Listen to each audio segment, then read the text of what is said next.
Airport metro rail route ఇప్పుడు సందిగ్ధంలో పడింది. Hyderabad airport metro rail alignment మార్పుకు కొత్త సీఎం శ్రీకారం చుట్టడంతో ఖర్చు తగ్గబోతోందా? కొత్త రూట్లో మెట్రో వస్తే ప్రభుత్వానికి ఆదాయం పెరుగుతుందా?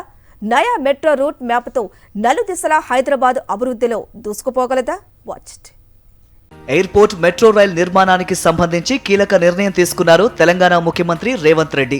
గత ప్రభుత్వం శంషాబాద్ ఎయిర్పోర్ట్ వరకు ప్రతిపాదించిన మెట్రో రైల్ విస్తరణ అలైన్మెంట్ ను నిలిపివేయాలని ఆదేశించారు.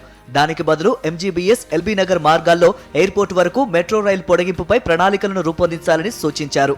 ప్రస్తుతం ఉన్న metro alignment outer ring road గుండా వెళుతోందని, దీని ద్వారా ఇప్పటికే outer ring road, GO number 111 ప్రాంతాల్లో ఎంతో అభివృద్ధి జరగడం, మరొక వైపు మెరుగైన రవాణా సదుపాయాలు ఉండటం మూలాన అభివృద్ధికి నోచుకోలేని రూట్స్ ద్వారా ఎయిర్పోర్టు మెట్రో అలైన్మెంట్ ఉండేలా డిజైన్ను మార్చాలని సీఎం సూచించారు. దీని ద్వారా హైదరాబాద్ నగరం నలుమూలలా సమంగా అభివృద్ధి చెందుతుందని ఆయన అన్నారు.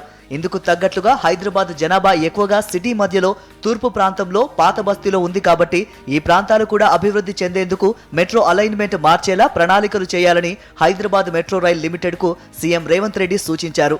దీన్ని బట్టి ఎంజీబీఎస్, ఓల్డ్ సిటీ, ఫలక్నామా నుంచి ఎయిర్పోర్ట్ వరకు మార్గాన్ని ఎంచుకోవడం, లేదా ఇప్పటికే ఎల్బీ నగర్ రూట్లలో మెట్రో ఉంది కాబట్టి చాంద్రాయనగుట్ట రూట్ ద్వారా ఎయిర్పోర్ట్ వరకు మెట్రో నిర్మాణం చేపట్టేలా చూడాలని హెచ్ఎంఆర్ఎల్ ఎండీని కోరారు.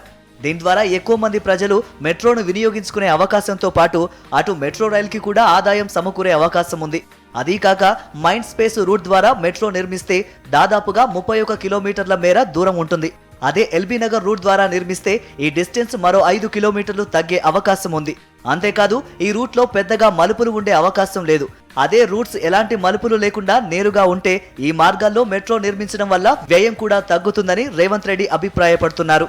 ఎయిర్పోర్టు మెట్రోను శ్రీశైలం రోడ్డు నుంచి తుక్కుగూడ వరకు పొడిగించే అంశాన్ని కూడా పరిశీలించాలని కోరారు. మొదటి ఫేజ్లో నిర్మించకుండా మిగిలిపోయిన పాత బస్తీలోని 5.5 కిలోమీటర్ల మెట్రో రైలును ఎల్ఎన్టీ ఇప్పటి వరకు నిర్మించకపోవడంపై సీఎం రేవంత్ అసంతృప్తి వ్యక్తం చేశారు. ఈ రూట్ పూర్తయితే పాత బస్తీ అభివృద్ధి జరుగుతుందని సీఎం రేవంత్ రెడ్డి ఆశాభావం వ్యక్తం చేశారు. ఇక ఎక్స్ప్రెస్ ఎయిర్పోర్ట్ మెట్రోకు సంబంధించి 6,250 కోట్ల రూపాయల అంచనా వ్యయంతో ఈ ప్రాజెక్టు చేపట్టాలని తొలుత నిర్ణయం తీసుకున్నారు. ఇందులో 27.5 కిలోమీటర్ల ఎలివేటెడ్ కారిడార్ కాగా, విమానాశ్రయం సమీపంలో 2.5 కిలోమీటర్లు భూగర్భంలో నిర్మించాలని నిర్ణయం తీసుకున్నారు. మిగతా కిలోమీటర్ మేర రోడ్డుకు సమాంతరంగా ఉంటుంది. మొత్తంగా 8 నుంచి 9 స్టేషన్ల నిర్మాణానికి ప్రతిపాదించారు. విమానాశ్రయంలో 2 మెట్రో స్టేషన్లు నిర్మించాలనుకున్నారు. కానీ కొత్త ప్రభుత్వం వచ్చిన తర్వాత జరిగిన సమీక్షలో కీలక మార్పులు చేయాలని నిర్ణయం తీసుకున్నారు సీఎం రేవంత్ రెడ్డి. ఒకవేళ రూట్ మార్చాల్సి వస్తే, ఎయిర్పోర్ట్ మెట్రో ప్రస్తుత అలైన్మెంట్ నిలిపివేయాల్సి వస్తే జీఎంఆర్తో కుదుర్చుకున్న ఒప్పందంపై కూడా నివేదిక ఇవ్వాలని కోరారు సీఎం రేవంత్ రెడ్డి. హైదరాబాద్ శరవేగంగా అభివృద్ధి చెందుతూ ఉండటంతో పాటు ప్రస్తుతం నగర జనాభా 2 కోట్లకు చేరువలో ఉండటంతో భవిష్యత్తులో 3 కోట్ల జనాభా అవసరాలను దృష్టిలో ఉంచుకుని ఔటర్ చుట్టూ శాటిలైట్ టౌన్షిప్లను తూర్పు నుంచి పడమర వరకు మూసీ మార్గంలో నాగోల్ నుంచి గండిపేట దాకా ఎంజీబీఎస్ ని కలుపుతూ రోడ్, మెట్రో కనెక్టివిటీ ఉండేలా ప్రణాళికలు సిద్ధం చేయబోతోంది తెలంగాణ సర్కార్.